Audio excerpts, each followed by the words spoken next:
Welcome to the Fishcast. We have a special guest on today, Fran Brown of Rutgers University.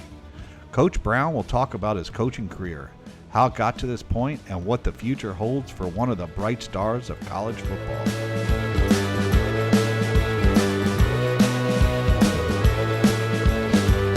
Good evening and welcome to the Fishcast.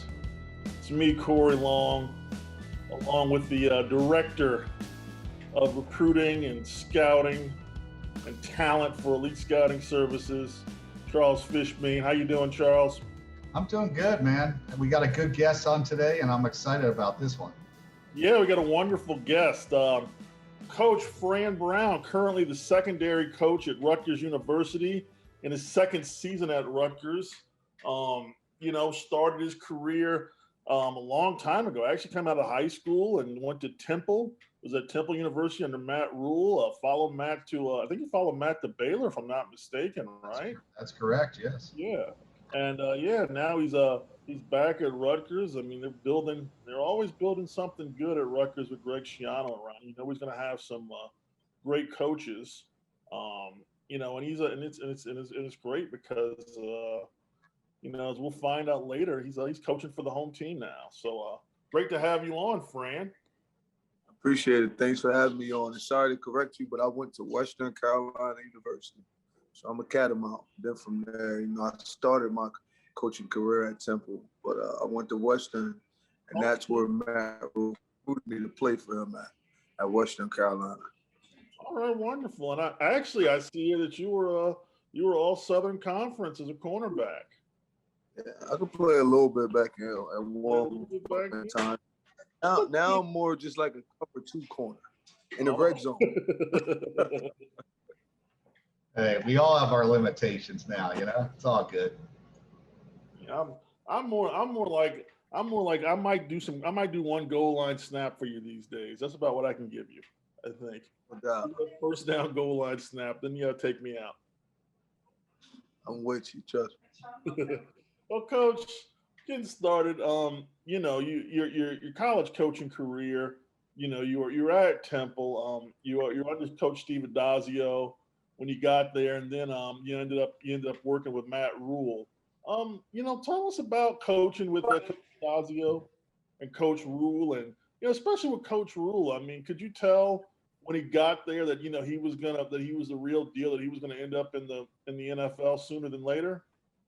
Yeah, you could always see that from when he recruited me. That was the reason I went to play for him at Western Carolina. I picked to play Division I AA over playing in the MAC.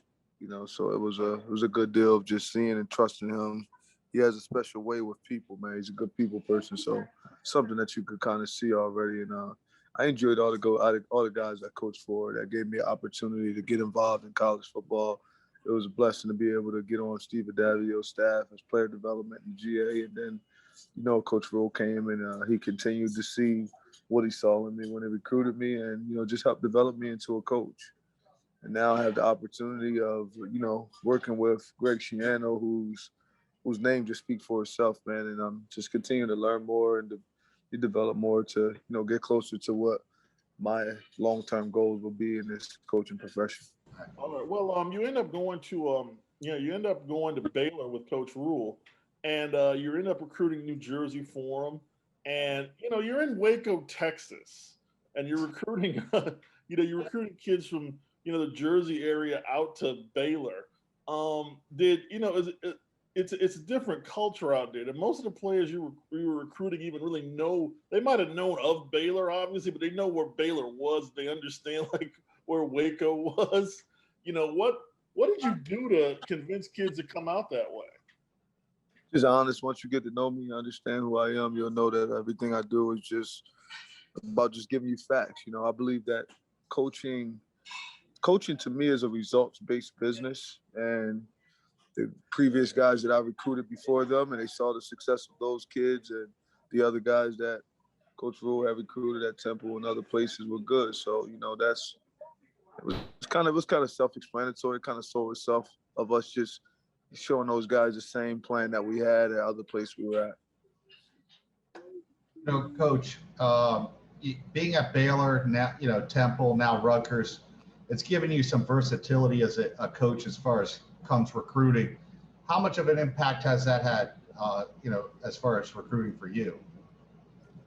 I mean, it's been fun, man. I love to compete, and the recruiting is what I would say the most important thing when it comes to college football. So, that's something that you have to be able to do nowadays if you want to be a full-time coach. If you want to be a coach, period, or work in the college profession, I think you should be able to recruit at some capacity. So, my upbringing and my background allows me to understand people, to be able to get along with people. And, you know, I love it, man. Just being in the Big Ten and being able to work under Greg Schiano and work with all the guys that are on our staff. I mean, it's fun. We kind of work to compete every day. We follow the vertical alignment and the vision that our head football coach has set, and we just push it from there. We go out and we get it. We compete at a rapid pace. We're competing.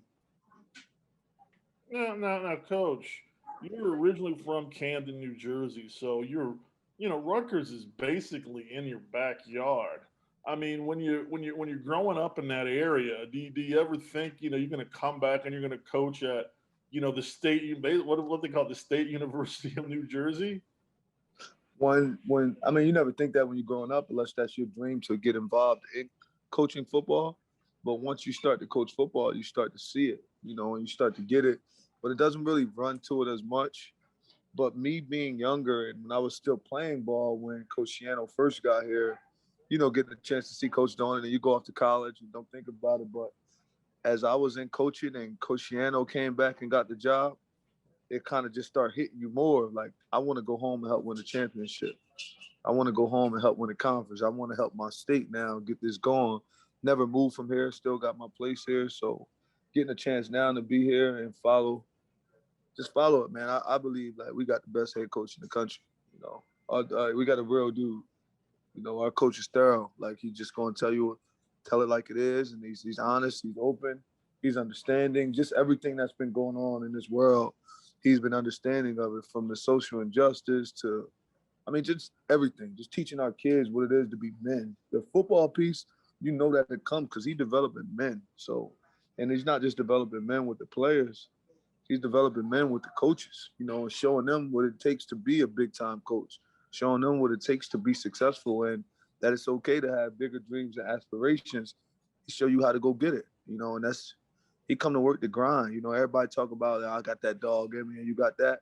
Our head coach, a dog. He got that grind in him, and that's why I'm here, and I'm happy to be home to follow such a fine head coach like Greg Schiano. I'm going to follow that up, Coach, with another question.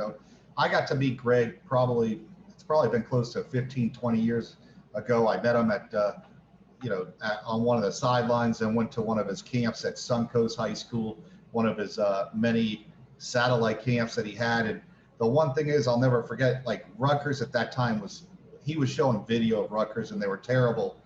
And I remember, him speaking to these players and talking about how they were going to play for a national title and he was going to make Rutgers a top program. And you saw the passion, you saw how organized he was, you saw how he had a plan.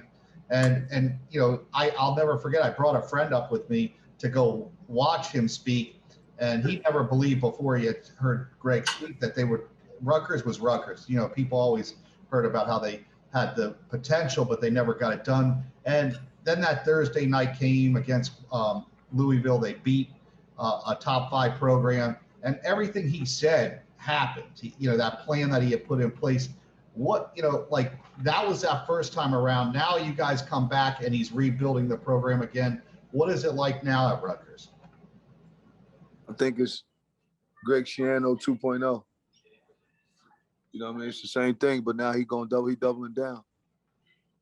Like, Greg Schiano, I would say, to me, Greg Schiano will be sort of like you got to invest in it. You got to understand it. You got to know it. So if you're going to believe and you want something to work for you long term, you got to go get it. Like, I would look at Coach Schiano like if you go in an expensive car, he more so like the Benz. All these young guys and everybody want to go out and just grab up little Chargers and Challengers, and they all look good. But if you want something fine that's going to run, and you want a program that's going to last forever and something that's going to be here to stay, then you you would come in and you would buy that Greg Schiano vehicle, which would be the Benz. But if you just want to be a part of a team real fast and not really learn a lot and just come in and out every day just to play football and leave, then this wouldn't be the place for you, because he's going to show you how to get closer to the man above. He's going to show you how to get a degree and get educated. He's going to teach you and the coaches how to be a family, how that it's okay to be vulnerable at times. Like, Coach Schiano's just different. So I believe that now. It's no surprise that he's doing what he's doing, but make no mistake about it, Coach Schiano's not happy that we won 3 games last year. You're 3-6, so that's not who we are. Coach Schiano, he's out to go get something different and telling us about it. And if anyone on our staff or that's around us is happy about that, then you're not the right place. I would say this is 2.0. He's picking it up. Fish, if you know him, you knew him 15 years ago, and you see how it went. And then look at it now, you in your brain, holy snap, he about to do it again. And I think now, and no disrespect to the guys he had before, but I think he truly understands some things because he went and became a head coach at other places. He got to work under great men at other places also, where he probably learned a lot more. And he's coming back with just something totally different. And I love his passion, man. I never got to work with him, but I love his passion. And I know I'm going to bust my butt extremely hard for him. And all the coaches on our staff are going to do the same thing. So, man, it's 2.0. That's what I'll tell you. It's a Benz, and it's a 600 series, and it's going to be 2.0. Actually, probably the 550. The 550. The big boy series, fully loaded, 2.0, Greg Schiano. I like that. Coach, you mentioned, you talked a little bit about last season. It was a crazy season. You had a global pandemic. You don't know if there's going to be a season. You didn't have a spring. You didn't have much of a summer. The Big Ten was one of the last, major conferences to decide whether they were going to play. You had a weird schedule, but you guys come out. And, this is a team that hadn't had very much success under the previous regime. Come out of the gate and beat Michigan State in week 1.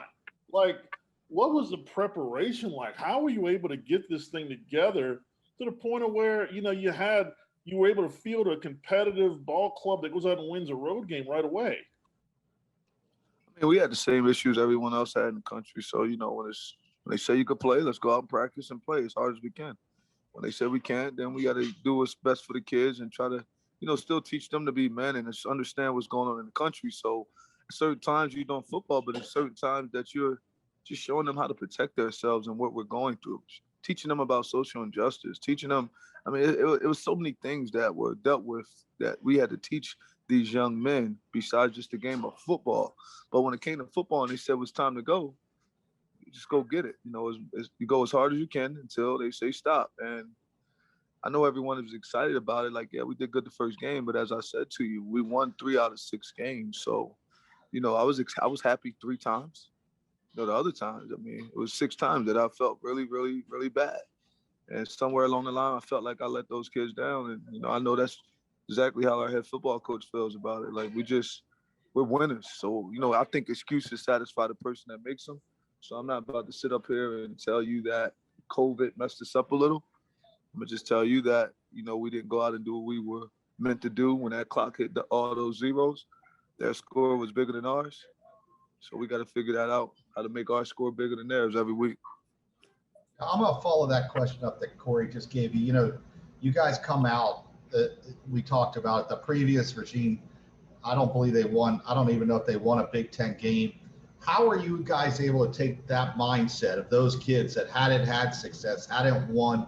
How do you get rid of that, I hate to say loser mentality, because that's what happens when you don't win much, and change the psyche of players that you're basically taking over a lot of the same kids that were there under the previous regime? What did you guys do to get those kids focused to understand that you guys can go out and win, that losing isn't an option?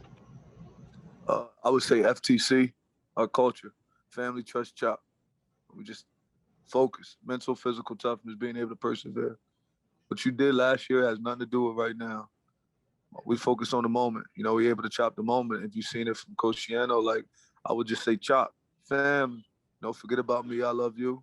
Love is sacrifice. So we can't worry and do about all those other things. We sacrifice for each other. We trust each other. We try to do what we're supposed to do when we're supposed to do it.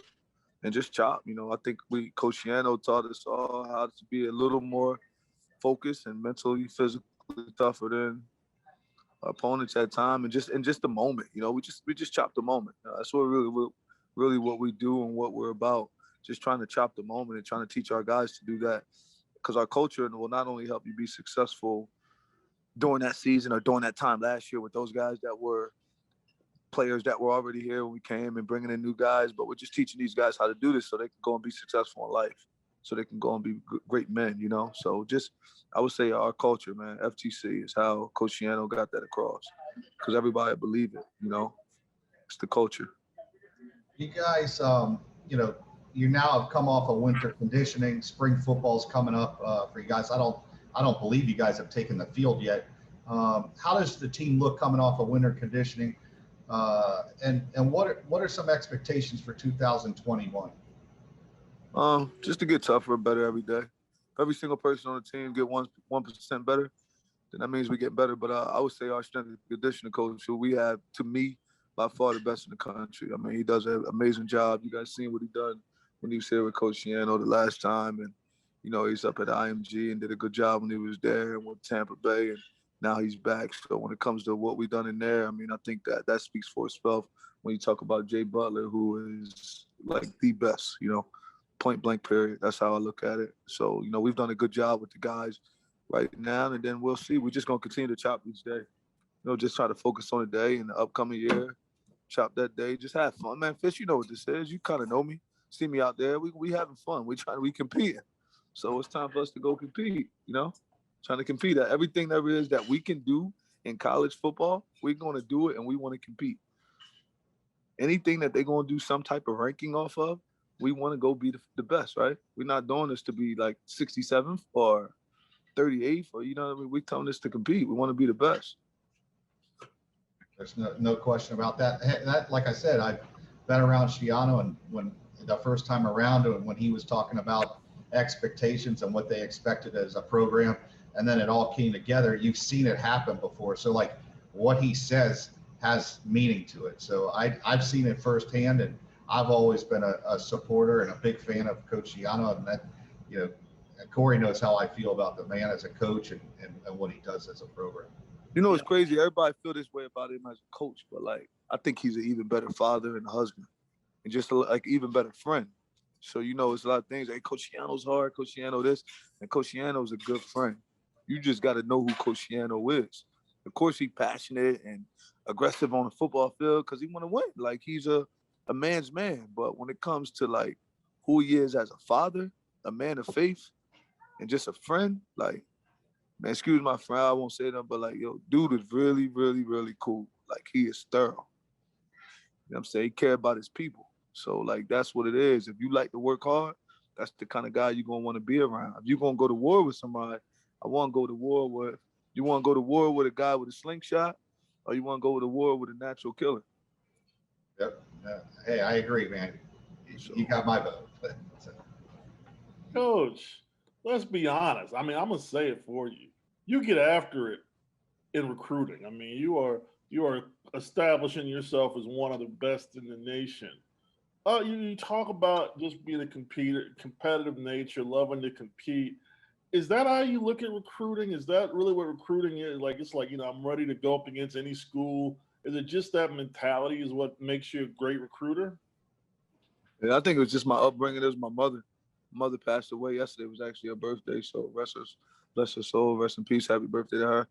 But I think it was like her hard work and me seeing her grind and work hard. My mother had me at the age of 14. So just understanding there's no like losing. You can't accept that. It doesn't matter who you go against. There's no way to make excuses. And I think that the way that I was raised and the way our head coach is crazy. We're from different, like, grew up different, but the same mindset, the same style. And like you said, yeah, I don't care who we got to go compete against to get a guy. If it's time to compete, let's go. I always look at it like this. It's two things that's going to happen. You'll get him or you won't. There's no in between. You're going to win the game or you're not going to win it. There's no in between. Like, they don't give you oh, you almost did it. I don't need a pat on the back. Either I did the job or I didn't do the job. There's no gray area in this, you know? And when people start to look at it with gray area, that's where you become unsuccessful, and you start trying to make excuses for yourself or why, or, well, that's this school. Well, they did that. I don't care who it is. They got a guy that picks up his phone to call that player the same way I pick up my phone to call the player. Now it's up to the player to start to see what's real and what's fake. And I think the guys that are coming, you know, with us that are here in our 21 class, I think they kind of saw what was real. And you're going to get who you're supposed to get, no matter where you at. The players we're supposed to get, the players that are meant to come to our school, they're going to come because real recognizes real. Well, you know, I consider you one of the top young coaches in college football. I mean, I've been doing this like 15 years, and I think looking at coaches and their potential is very similar to, you know, me going out and scouting players. You either have it as a coach or you don't. And I think you're one of those guys that has it, not only as a coach on the field, but also as a recruiter. And, you know, we all have goals in life. You've moved up the rankings real quick. You know, is head coaching in your future? Yeah, I mean, I think if it wasn't, then I wouldn't like to compete, right? Right. But right now, what's in my future is to help Rutgers do everything we possibly can to win this year. Like, for us to go out and win in the spring ball. Like, see, everyone worry about the whole season. I want to go win spring ball. And then once we get through spring ball, whatever Coach Shiano has on that agenda for us to do, I'm going to follow the heck out of that thing and get it going. I truly believe in the vertical alignment, and I think if you truly understand and believe in vertical alignment, all your dreams and aspirations going to make themselves, they'll all come through. They'll just come to the front. But once you start thinking about all those other things and trying to handle all that, your feet aren't where they are, and then I wouldn't be chopping. I would be telling you I focus on chop, but then I wouldn't truly chop, you know? So that's kind of, you know, my mindset. Coach, when you look at each of the, you know, three head coaches you've worked under recently, Coach Adazio, Coach Rule, obviously Coach Shiano. I mean, if there's one thing you could take from each of them to keep with you when you eventually run your own program, what would it be? What is the one thing from each of them you would just say, if I have to have just one thing, I gotta have this? Let me see. What Steve Adazio, I would say just the way he was as a family man. You know, I really liked it. I looked at it, and he showed me a lot of doing that. You know, that I thought he did a really good job as a family man. You know, that was legit. Matt Rule, just a winner. You know, we'll take the winning. Greg Schiano, a winner, organized, vertical alignment, understanding who players are, life. I mean, just a lot, you know. And then when you go back to Matt Rule, just, you know, the love that he showed out to me and my family was a good deal. So, you know, just that with Matt, because that he recruited me and I played for him. So I get a different feeling when it comes to Coach Rule. But I think Shiano is like from Shiano, I'm really learning the whole organizational piece overall. You know, I think he's a great organized man. He's a great leader. He understands a lot of stuff. So that means a lot. Just sitting there watching it. And I'm just sponging up everything from Coach Shiano, just how he delegates stuff. You know, just understanding and seeing why guys do that. And he's able to teach me that. Well, Coach, I'm going to make one last, you know, statement here. You know, what's crazy is I met Matt Rule when he was basically an assistant coach at Temple. And I believe at the time, Ryan Day was also I had met Ryan Day maybe a few years earlier. So it's kind of crazy.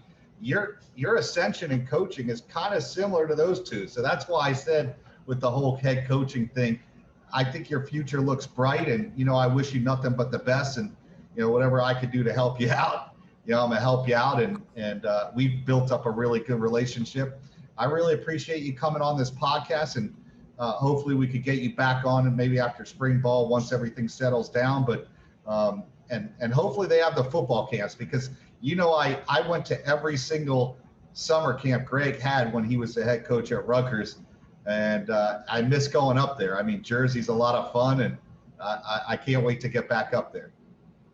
Yeah, I think it'd be cool. And like you said, with the head coaching stuff, I believe that I'm at the right place to be developed to be a head football coach. I'm at the right place to be developed to be a coordinator. So all those things have happened, and I hope to see you fish up at all our camps. I mean, it's always a pleasure to run across, seeing you in Florida. I mean, it's fun. I mean, you helped me so much over the years, and I truly appreciate the friendship and you just being open to me, man, and accepting me. I truly appreciate that, man.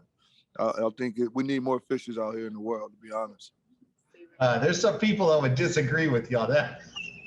But hey, look, man, our friendship's a great one. And listen, you know what? It's all about, trust and respect. And that's it. And I've always respected you as a coach. And like I said, I wish you nothing but the best. Corey, you got any last words, man? Man, I'm sold. Much like when I first met Coach Schiano back in 2006 at Middleton High School at a camp, and he speaks afterwards, and I was like, man, I'm sold. I'm sold on this guy. I'm sold on you too, Coach. And I wish you a lot of success this season and in the future. And I know we're going to be hearing a ton from you. So I'm happy we were able to get you on the podcast now before, you just really blow up.